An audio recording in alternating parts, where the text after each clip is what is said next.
বন্ধুরা দেখতে পাচ্ছ বর্ডারের কাছে কাজ হচ্ছে। এই দেখতে পাচ্ছ একটা পশু।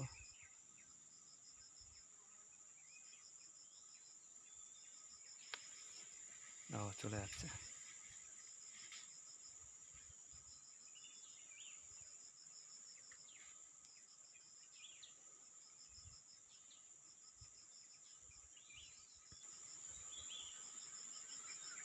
গভীর ঘন জঙ্গল দেখতে পাচ্ছ। মানে এই পাম গাছে ফল হয়েছে। এই ফল এই পাম বাগানে কাজ হচ্ছে আমাদের।